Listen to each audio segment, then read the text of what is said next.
Welcome to Recalculating Small Business. Like its award-winning book, Recalculating is dedicated to small business in America. Your hosts are Don Mazzella and Dan Perkins. Don Mazzella is the editor-in-chief of the Small Business Digest. Dan Perkins is a registered investment advisor with 43 years' experience in managing money. Dan Perkins here, your co-host, along with Don Mazzella of Recalculating for Small Business. Our radio program is dedicated to you, helping the small business owners increase their profits. We draw our name from Recalculating, voted the best small business book of 2017 by the Independent Press. In this book, it features ways to grow your small business. Now, here's Don Mazzella.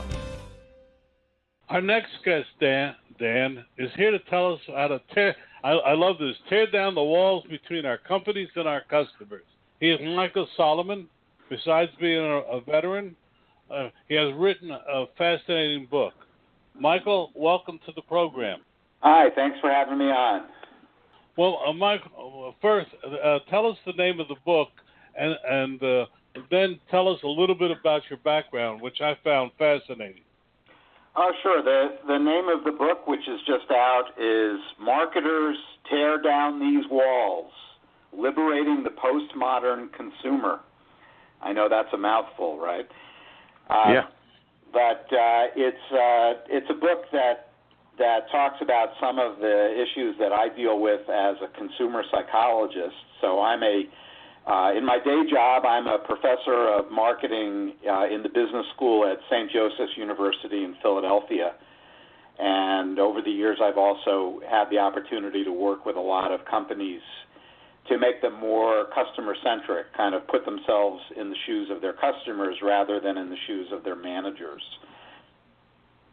And what is the basic theme? Well, we heard what the title is, but what do you mean by the title? Well, when I say tear down these walls, we have a strong tendency to want to put customers into neat little categories. That's just the way our brains work. We like to assign people with different labels and then just treat them as large, homogeneous groups. So, for example, as I'm sure you know, one of the bedrocks of modern marketing is market segmentation, where we try to divide our customers into big groups in terms of, say, age, gender, ethnicity, region of the country, and so on.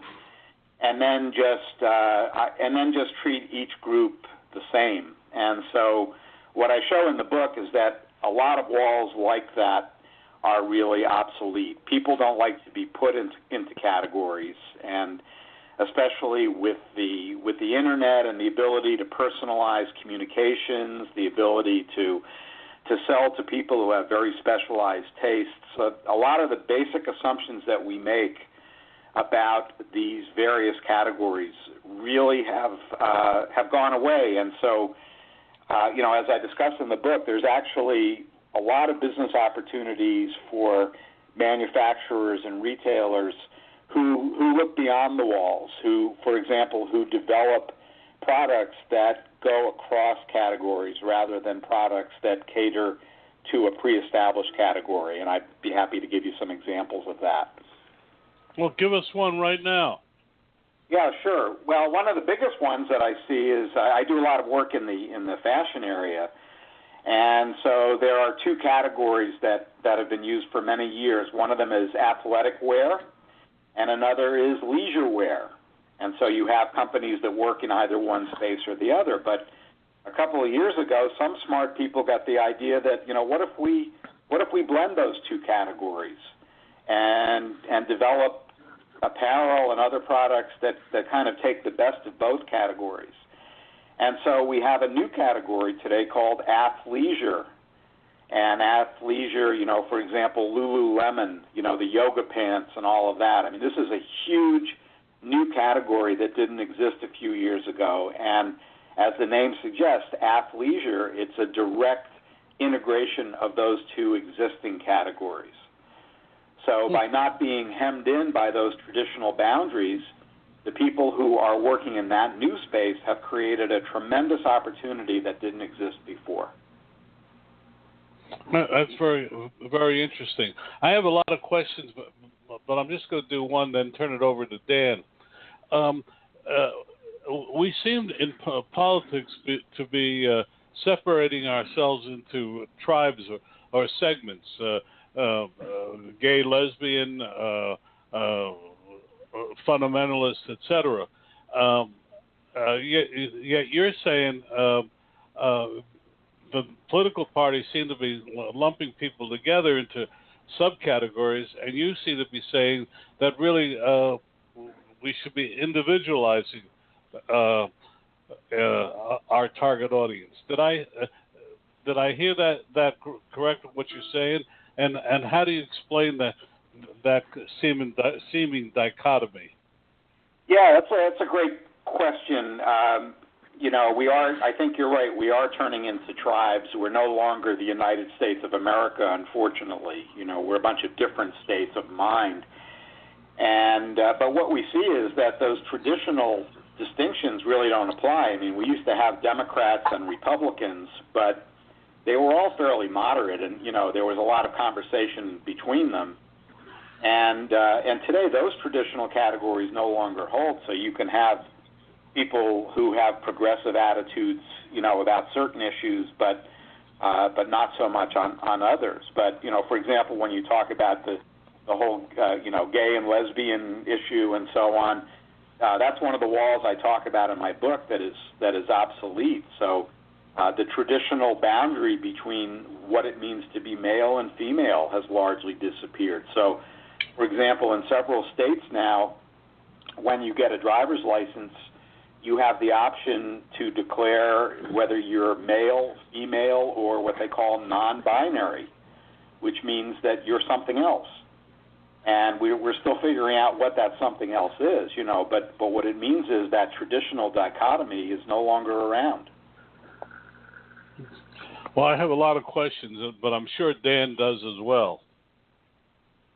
Thank you. Fascinating subject. As a graduate of executive program at University of Pennsylvania Wharton School, the marketing professors got to be turning in their graves or in their classrooms, because you're throwing out the traditional concept of marketing by segmentation and trying to blur the lines to create new opportunities. And I applaud you for doing that, but there's got to be a lot of people out there who are from Wharton or Stanford or Harvard or Yale or Princeton or any other great marketing colleges around the country who grew up under a certain matrix and a certain model. Are you getting pushback from these institutions, or are they even aware of what you're doing? Well, I certainly have colleagues who know what I'm doing, and I have some great colleagues over down the road at Wharton.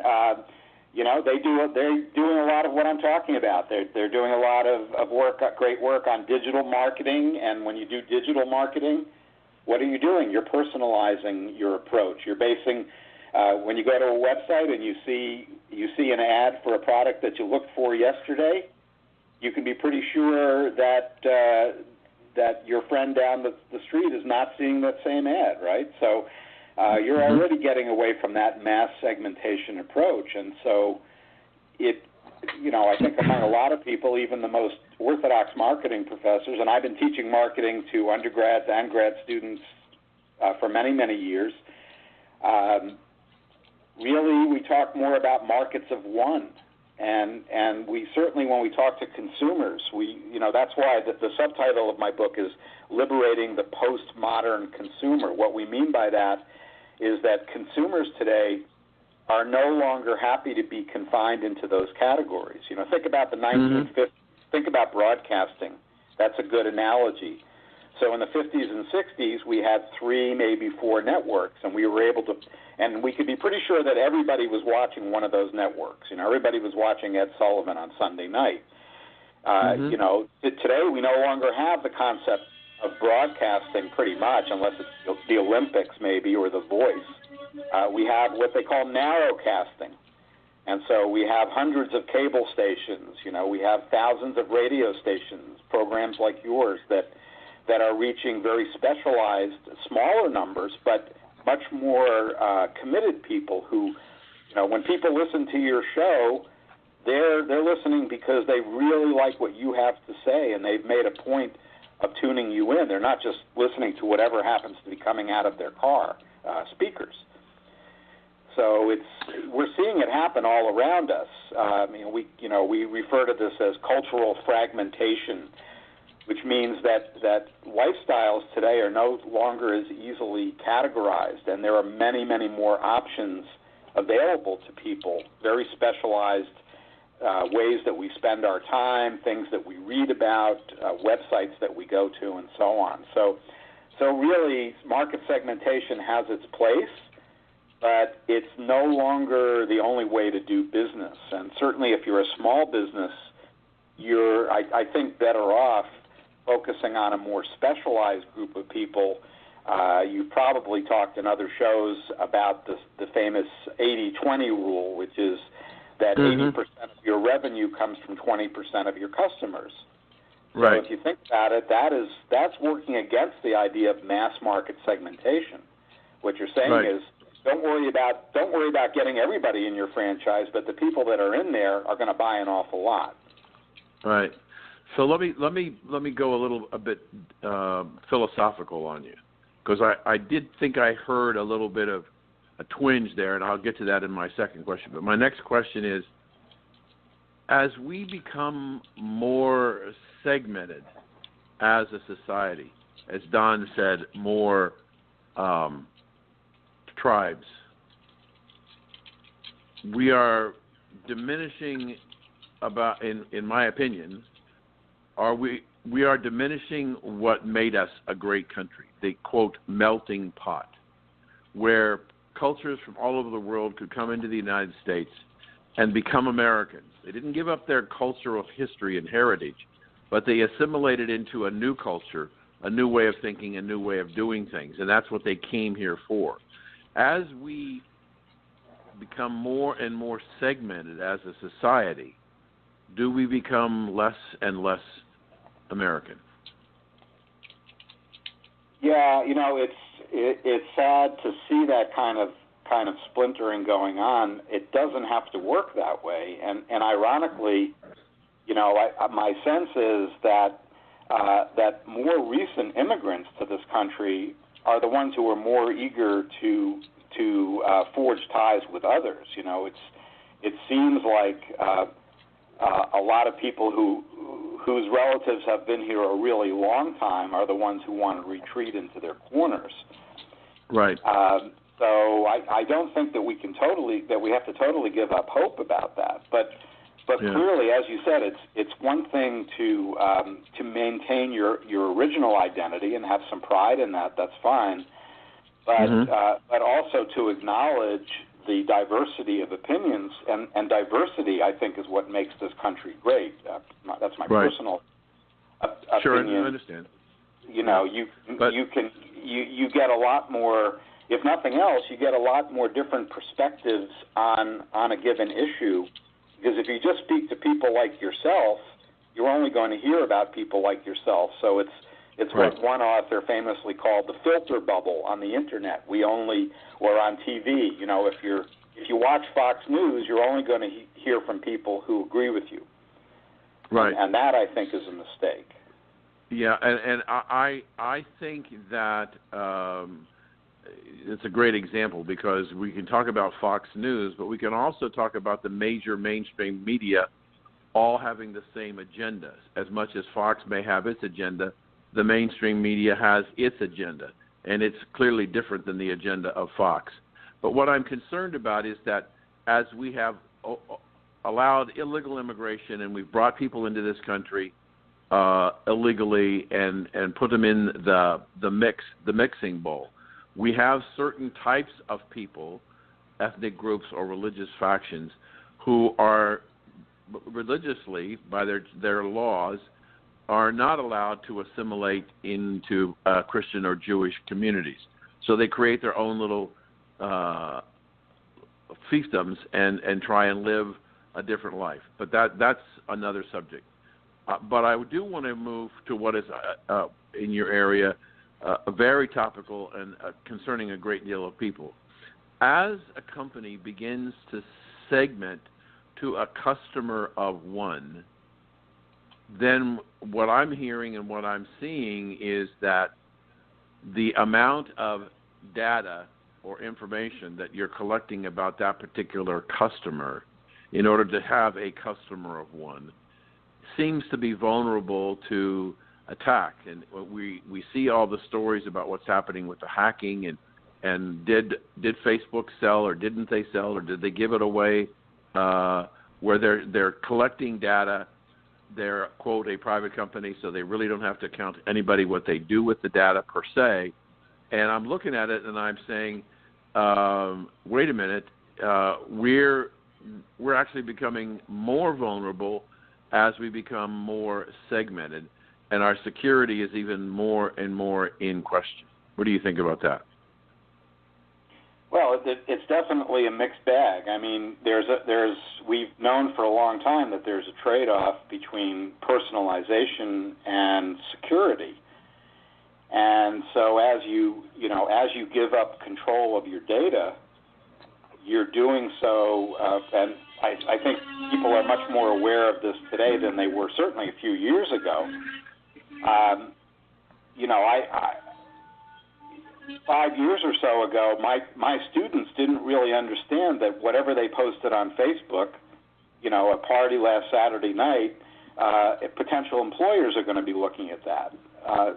Almost all of them understand that today, so people are getting to be more savvy about it. That doesn't negate the responsibility of these big tech companies to maintain privacy, but I think that people have to opt in much more consciously, because there are benefits. There's a reason. There are good things that happen when companies know more about you, because you're getting information that is appropriate to your needs and not just general information. But at the same time, obviously, in order to do that, they have to know more about you.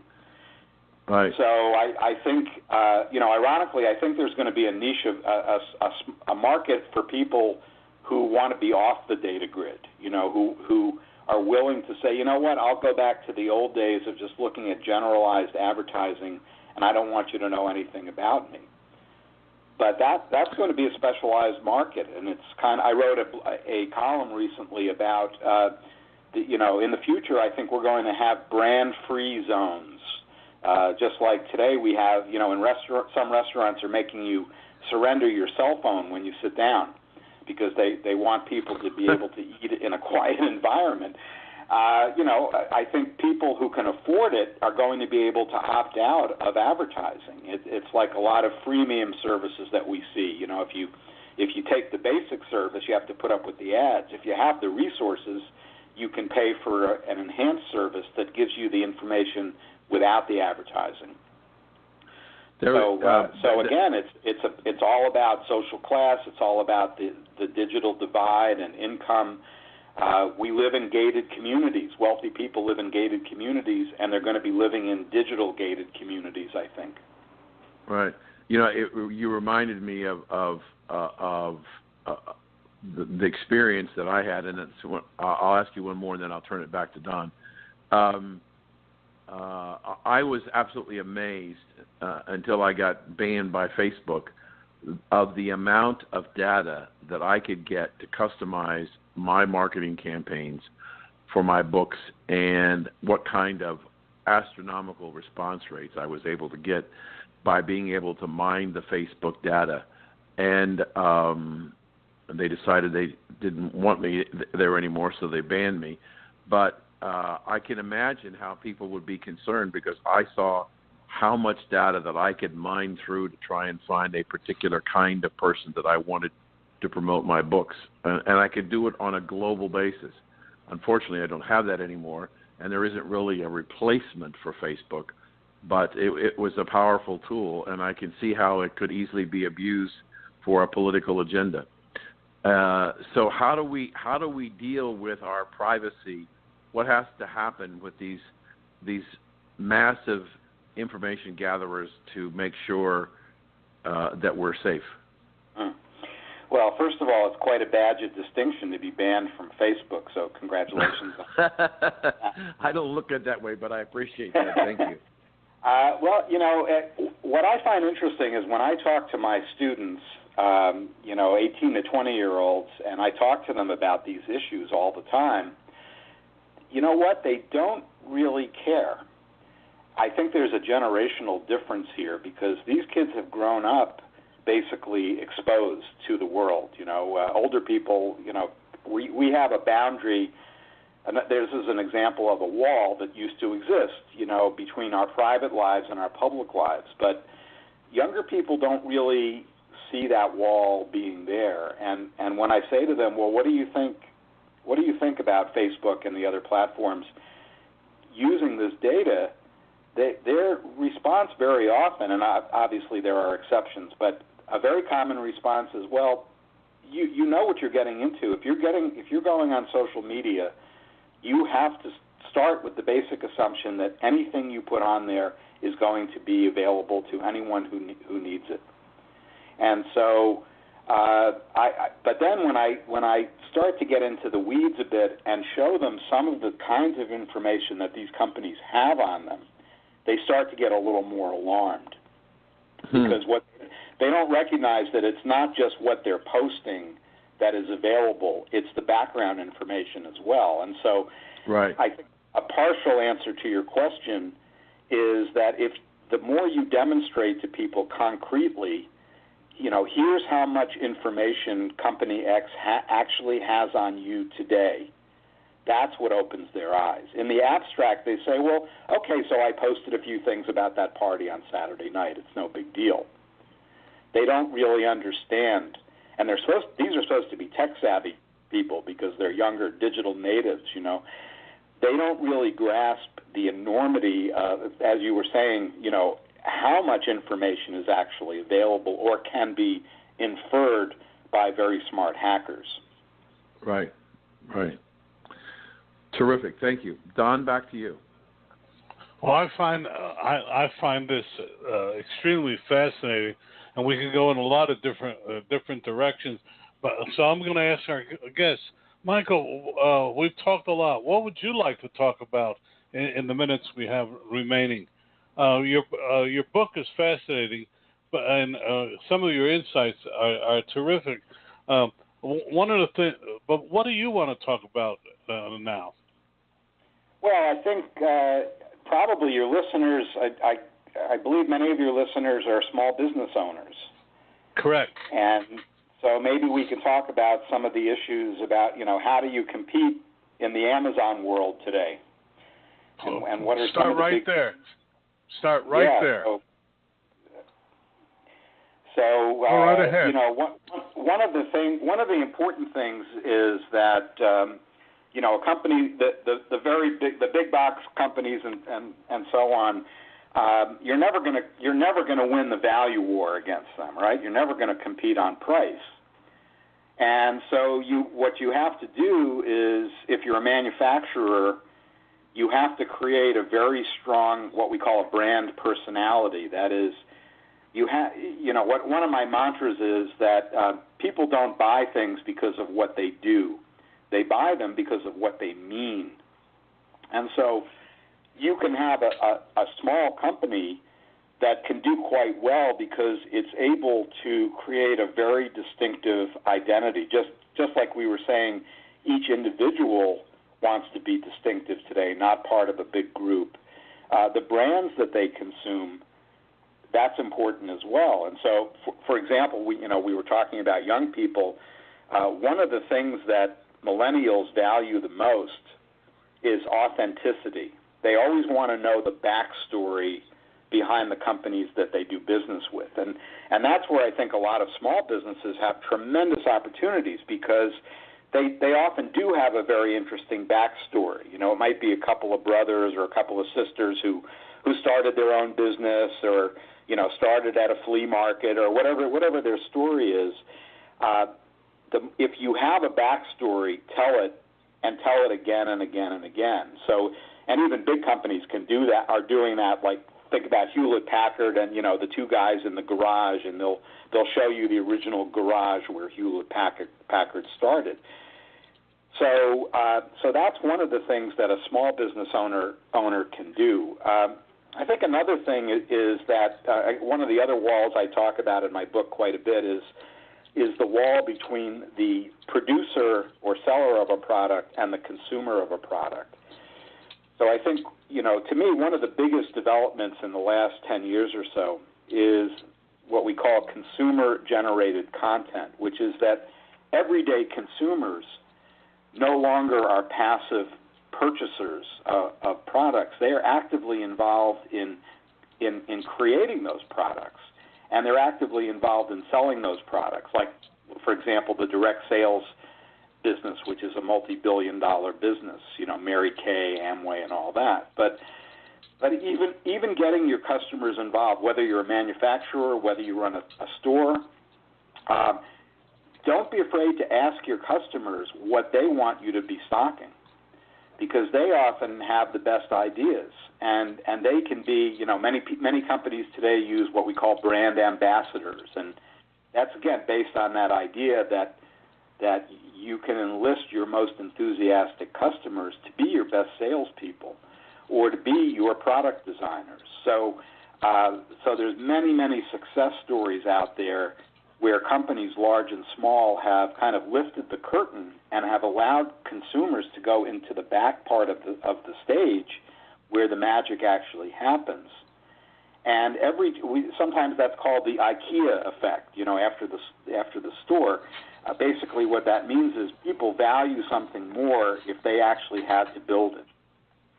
And so to the extent that you can get your customers involved in literally either designing your product or merchandising your product, if you have a small store, give it over in the evening to your best customers and let them throw a party, where they invite their friends in, and they basically become like a curator who's showing off the stuff that they love in your store. So there's a lot of things like that I think are fertile grounds for competition with the big guys, because they don't have it's like turning a battleship. They can't really have the versatility to do that, but the small companies do, and they're able to pivot much more quickly. So actually, you can take what you think of as a liability, which is your small size, and turn it to your advantage.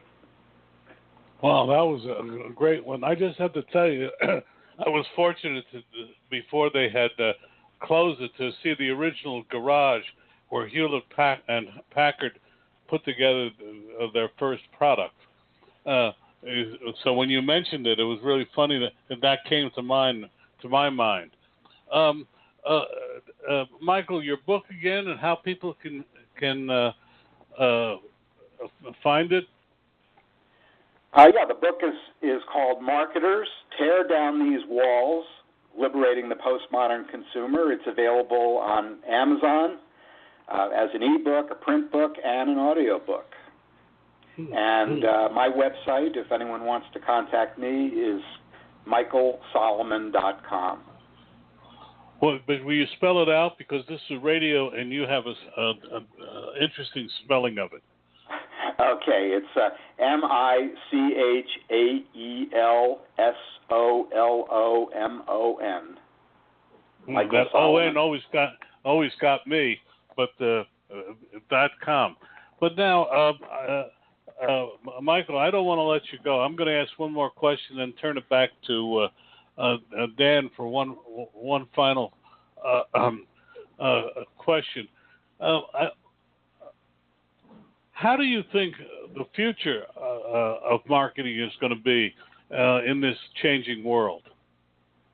Well, that's the billion-dollar question, isn't it? I think that it's, again, talking about walls coming down, we're no longer going to see these kind of artificial distinctions between buying stuff and consuming stuff and enjoying stuff and learning about stuff.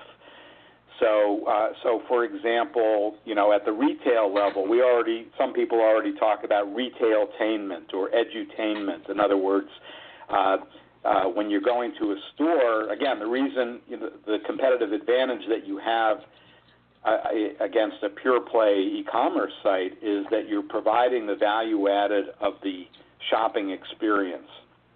And that experience is going to be about much more than just looking at stuff on shelves. So it's going to be much more of an interactive experience. And again, I think there's an artificial distinction I talk a lot about in the book between offline retailing and online retailing. Really what we need is hybrid retailing. So to give you an example of what I'm talking about, we're starting to see a lot of buzz going on about augmented reality and virtual reality. Maybe you've talked about that before. And what that's doing is creating a shopping experience where the products in a store can literally come to life. In other words, you can put your phone or your device up against something sitting on a shelf and have an interactive experience, almost like Pokemon Go in your store. And so I think that's the future of marketing and sales, and what we're seeing with young people already is it's much more of a 24/7 ongoing thing where customers don't necessarily think, well, right now I'm shopping, in a minute I'm going to be talking to my friends, and then back and forth. It's more of a constant interchange. They're constantly going online and offline. They're constantly learning about things, buying things, consuming things, posting about what they're consuming. You can't have a meal in a restaurant anymore without taking a picture of it and posting it on Instagram. And so it's a much more continuous process as opposed to the old conception of now you're doing this, now you're doing that. How do we get people to spend more of their leisure time shopping? When in fact leisure time and work time and shopping time are all blending together, which is why so many people at work are spending a lot of time on their devices shopping and doing other things. Dan, back to you for one final question. Sure, thank you. Michael, I'm fascinated by many of the things that you said today, but I write commentary, and I wrote a commentary maybe 8 months ago about the idea that the unique retailing is that the customer service drive in e-tailing is much stronger than the big box stores. You go into a big box store and it's hard to find somebody to even talk to you. And if they talk to you, do they even speak your language? Where online, the companies bend over backwards to service, answer your questions, correct a mistake or whatever. So seems to me, and maybe you would disagree, a much greater emphasis online for customer service than there is in the traditional retailing space. Well, I agree with you. I don't think it should be that way because, again, what bricks and mortar stores, whether large or small, are forgetting is that that's the way they compete against the online operations, is that in theory at least they should be able to offer some value added in terms of expertise or helpfulness, however you want to define that. And so they're missing a huge opportunity. And when you say, when you look at all the big department stores that are closing down, you say, why are they closing? Well, there's no one reason, but I think that a major one is exactly what you're talking about. People are expecting that level of service, and they're definitely not getting it. So they're saying, why should I bother getting out of my pajamas and going to the mall?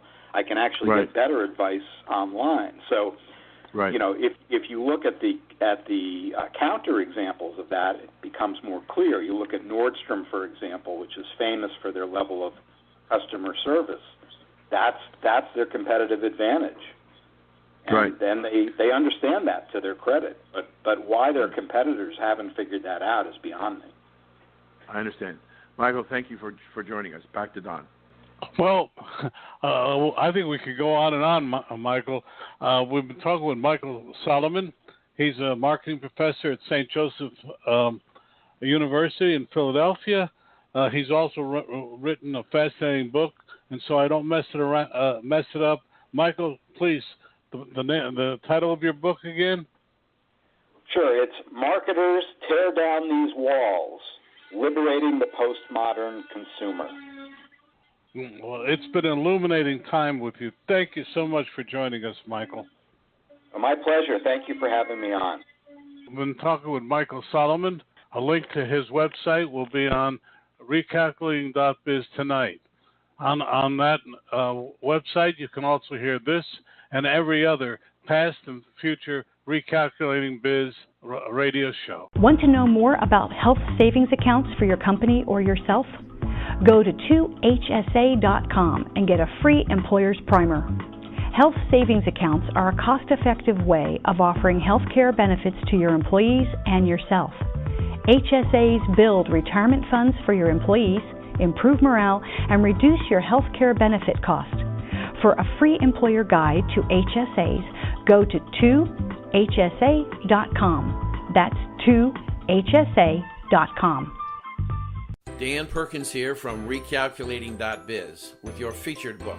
I want to tell you about a recent interview I had with Bob Bethel, a turnaround specialist with lots of success in small business. Bob's new book is Strengthen Your Business, Fail-Proof Strategies for Small Business. He tells us of his life successes and failures that have made him and his clients so successful. Over the years, Bob has brought 77 companies back from the brink and changed them into thriving, profitable businesses. His energy is amazing, and at 74, he proves that you can still have a great deal to give others if you just try. His suggestions are easy to understand and very helpful. One insight struck me was that most companies do not have a plan. The old Chinese proverb says, if you don't know where you're going, then any road will take you there, is true today. Bob Bethel's book, Strengthen Your Business, can be found at Amazon.com or can be ordered at your local bookstore. This has been Dan Perkins with your Recalculating.biz featured book. Welcome back to Recalculating, the program dedicated to American small business. Now it's time to bring together our two experts, Dan Perkins and Don Mazzella, as they discuss things that are happening now that are affecting your business success. In the search for exciting new guests, Dan, I attend trade shows around the nation. During the recent book expo, I went to Mariu Marin's booth and discovered something truly new and different. Dan, Mariu is from Moldova and has a product with what I think is great potential. Mariu, welcome to the program. Hello, Donald. How are you? Thank you for having me. Well, first, Mariu, for our audience, tell us where Moldova is and also a little bit about your background. Well, Moldova is a very small, teeny country between Romania and Ukraine. I'm a former advertiser and publisher. I'm an inventor, and I always like to do some artsy projects. Mariu, you have a patent pending on this, but describe for our audience what you have and why I think it's so exciting. So, in 2 words, when I was in my country, one of my clients asked me to invent some beautiful and cheap gift for his customers. It's a cosmetic company, and I came with the idea to publish a book on a greeting card or on a gift card, and it works. And after that, traveling through U.S., I saw so many greeting cards everywhere here in pharmacies, in bookstores, everywhere. But they didn't impress me like design, and I thought it's a good opportunity to make an art project to promote American culture, American books. So we apply for a patent for multimedia loaded greeting cards, eBooks, movies, audiobooks, and music on greeting cards or gift cards. So it was free, nobody patented, so we took the invention. And here you are. Let me explain this simpler. So, for example, now it's first time you can buy an ebook on something physical.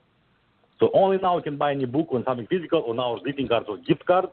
You open it, scan the code, and you have the digital book on your smartphone or your tablet. The same is with the music, with the audiobooks, and with the movies. So we have all of them you can check on our website. More than this, you can upload your own video greeting. You can upload it to our website, and we'll print your video greetings like second code, and your friends will receive a greeting card with your video. Mario, Don and I are both published authors, and I've done a number of audiobooks. And right now, you can produce it yourself and offer it on your website, or you can go to Amazon or iTunes and offer it there, Barnes and Noble. But it sounds like you have the ability to take an audiobook file, and then we upload it to you, and you can put it on gift cards or greeting cards. Yes, true. We have a beautiful design. And more than this, I'll apply the blockchain technology for revolutionary IP protection. So just one person, one IP will be able to read your audiobook or your book. So nobody can steal your invention, your content. So it's a very technical and very artsy project. What is a typical audio book, full-length novel can run $25 to $30 if you buy it on Amazon or iTunes. What is your cost to an author like me or Don who wants to use your service to sell audiobooks on cards? So guys, I came here to save American culture. That's why my product is very, very affordable. Only $6.90 a greeting card with an ebook, or a greeting card with a movie, or a greeting card with music.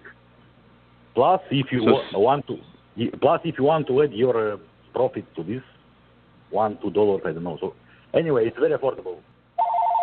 So $6.99 would be the author's cost to upload his file to your site? Not like this. We have to discuss. It's a little bit different. I have to explain. But I don't think we have to dig so deep now to explain all these technology things. So idea it's very affordable. So even an ebook with a greeting card would be cheaper than a greeting card that I saw in your stores here in USA. So if I understand what you're saying, and I'm not trying to get overly technical, I'm just trying to make sure I understand what you're saying. So I'm going to upload to your website one of my books. You're going to take that file and you're going to scan it into a gift card or a greeting card. Yes. And then the customer, my sister, gets a birthday card with my audiobook. How does she get access to it? So we'll make your profile on our site. You'll have your profile with your books. People can order it like personalized items. It will be $9.90. So you have 15% like your commission. Or if you want more, you can add more to the price. But I would like to have just two prices: $6.90 for already printed items and $9.90 for the personalized items. So people will be able to choose your book, to choose a design for your book from our designs, and just order it. That's it, and he'll receive it in 1 week at home. Now, are they going to get a physical paper card, or is it in any card? Just printing cards and printing gift cards. We have just two products. So, but they're going to just, are they going to get an electronic? Are they going to get a digital greeting card and a digital? No, they will have a printed greeting card and a digital content. So audiobook, music, movie, or ebook. So the content is digital, provide on something physical, on greeting cards. You do or you don't provide anything physical? We printed, so we have two products. You print the card. You print the card and send it. And the code, the barcode or the scanner code is on the card, and Absolutely. that's what the recipient of the card uses to key into your website to get the download of their book. No, they don't have to do nothing. They just have to scan the code with their smartphone or tablet, and the content will open instantly. They can read it or they can download it. They don't have to go anywhere. It's very simple. Just one scan, and then you have the access to the content. So we have our ebooks, and also we have our own audio and video players. So, for example, if it's an audiobook, he will just scan the code, the player will open, and he'll just push the play, and that's it. And are you selling it in the United States yet?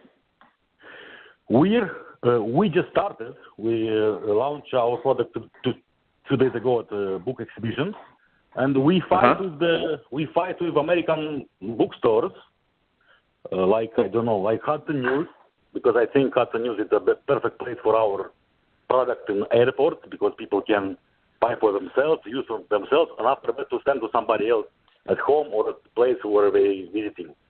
But they told us they are afraid that our products will cannibalize their print book sales. What can I say?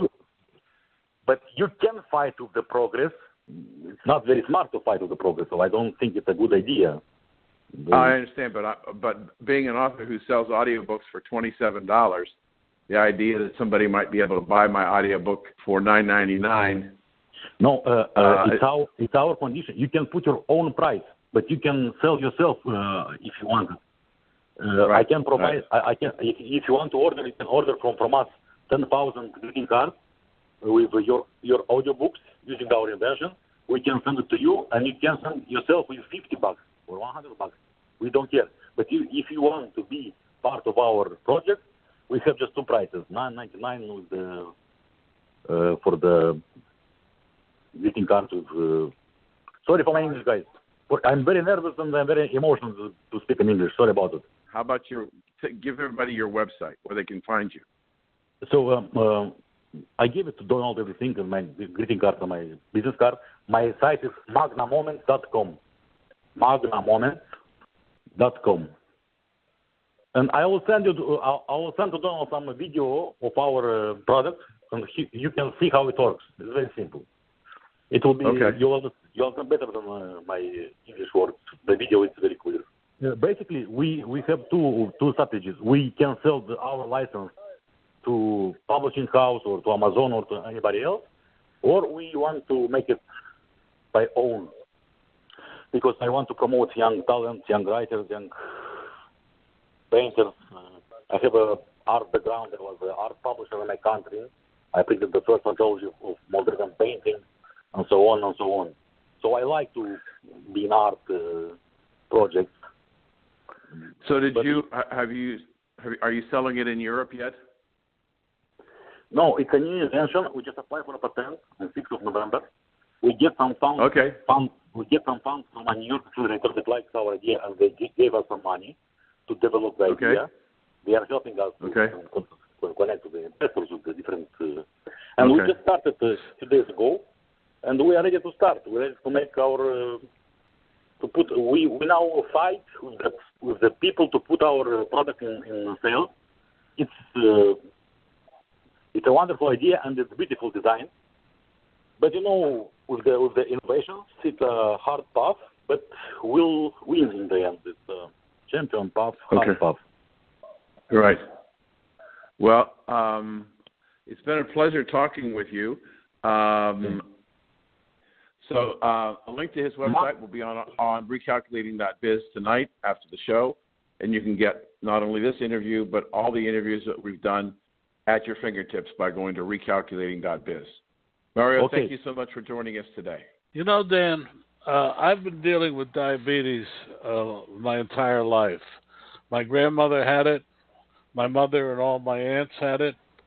And unfortunately, I have it. I've had adult onset of diabetes for over 20 years.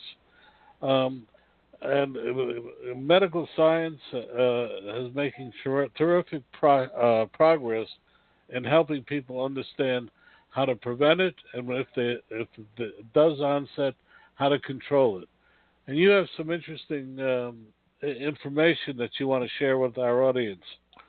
So first thing I want to share is that about a week ago or so, I was also diagnosed as a type 2 diabetic, and I only have one person that I know of in my family, and that's my brother. My two sisters do not have any diabetes, but it was a scary thing to learn because when you go to the diabetes classes at the hospitals and they start talking about all the things that can happen to you with diabetes, it's a serious disease, and you can only treat it. You cannot cure it. And it really shook me up, forced me to decide to want to learn more about the disease that I had. And I found some startling information. America diagnoses 1.3 Americans every year, new patients of diabetes. We have over 30 million, almost 10% of the entire population of the United States is diagnosed as having diabetes. And the scary part is about 30% of the people who have it have not yet been diagnosed. And you were talking about diet. That's the one thing that I'm getting used to. But as I talked to the dietitians who were teaching the classes, the incidence of adult diabetes happening into children is exploding, and the number of children in the United States that are obese and who are already now being treated, not very often in the case of type 1, which is insulin dependent, but there's just an enormous number of people that are being diagnosed with type 2 diabetes. And right now, they estimate if you're over 65 years of age, 1 in 4 senior citizens in this country will be or have diabetes, and they expect it to grow. What I found was that it was very difficult. I was bombarded with so much information over 3 nights, 3.5 hours each night. I couldn't absorb it all. And so I really felt that it was important to me to get my own education. And I'm a very task-oriented person. And I started doing my testing, and we got all these parameters. And you take it 2 hours after a meal, and then you take it before exercise and after exercise, and you take it before you go to bed, and then first thing when you wake up in the morning. And I had great numbers after breakfast and the rest of the day, but I wake up in the morning with numbers that are not acceptable, and I've been extremely frustrated, if you would, of trying to deal with how to get those morning numbers down. So you and I had started talking to these people at Barton Publishing last fall before I was even diagnosed as a diabetic, and they have a diabetes kit, which is an instructional kit. It's done electronically. It's made in 6 sections, and we entered into an agreement with them to, because it's such an important national health issue, to promote their diabetes kit on our program and make it available through our website. So they're really addressing the 6 major issues that people have to be concerned about: diet and exercise, medicine, and a bunch of other things, so that in one easy-to-read place, you get an opportunity to figure out how you can begin to manage your diabetes. Well, there's so much conflicting information out there. Not so much, I think, conflicting as everybody has their own particular way of doing things. That's why I found the book extremely helpful. I've been dealing with it for over 20 years. And as you know, I talk about it at national conventions and on radio and TV, my own journey. But what I found in the book interesting is that they talk about things that I've only discovered along the way, some of which I wish I had discovered when I first became diabetic. My mother had diabetes, so the chances were 3 out of 4 that I would end up with diabetes. And you said that your aunts had it too, and your grandmother. Oh, well, yeah. As far back as they could go. My grandmother was an immigrant to this country, so they had no knowledge before that of her family. But my mother was, in fact, for all intents and purposes, died of diabetes, as did one of my aunts. The complications of diabetes. But for instance, one of the things that I wish I had learned much earlier, and I have to thank my wife for this, is how important it is to walk, how important it is to be out there at least, some people say 2 or 3 miles a week. Other people say it doesn't matter the distance as long as you do it every day. And the material that we're talking about, that's why you and I are pushing this so much, is because we do know the consequences of not properly treating diabetes. Is the fact that if not properly treated, there are complications, amputation of limbs. It's funny, whenever I go to my doctor, who is absolutely one of the best internists in New York City, what does he do? He goes down and he takes off my socks and checks my circulation, because that's a key element in determining what's going on with diabetes. And then again, it's the pills versus insulin and other medical remedies. I myself have not, on the occasion when I've been in the hospital, reacted very well to diabetes, to insulin. And I take pills, a combination of 8 pills a morning and 3 at night, which keeps my A1C, which is, by the way, the measure of an important thing to consider. The 4 byproducts of diabetes are 1, high sugar, 2, high cholesterol, 3,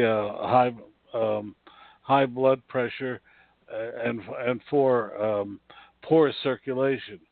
Those combination of things are what kill a goodly percentage of people. As someone once said, diabetes is a disease you can't cure, but will eventually kill you if you're not careful. So I go back to you there, and I can talk for an hour on the subject. I understand. I think that the thing that shocked me the most when they told me that I was a type 2 diabetic, and as I went through all the classes and they talked about the things that you just mentioned about that can go wrong and how it can affect your longevity, I came really face to face with my own mortality, and I hadn't dealt with that before, and it was very disturbing for me. But I've settled down, and I think this program is helping me, and we hope that will help our listeners. So we're going to put a link on recalculating.biz where you can click on and go and take a look at the package, and it can be downloaded directly to your phone or your computer in an electronic file. You don't have to wait for a book to be delivered. So we thought it was an important issue, and we're spending our airtime helping you understand why it's important to get control of your health. So this is Dan Perkins. And Don Mazzella. Thanks for listening. Recalculating, a program designed to help you be successful. Thank you for being with us today. From Don Mazzella and Dan Perkins. Thank you for joining us on Recalculating. We hope the information you received on today's episode was helpful to you in starting and growing your business. Please go to our website, recalculating.biz, to contact us, to listen to past shows, and see special offers. Until next time, remember, if you grow, we grow. Join us next week for more helpful ideas to make your business a great success. Recalculating, a program designed to help you be successful.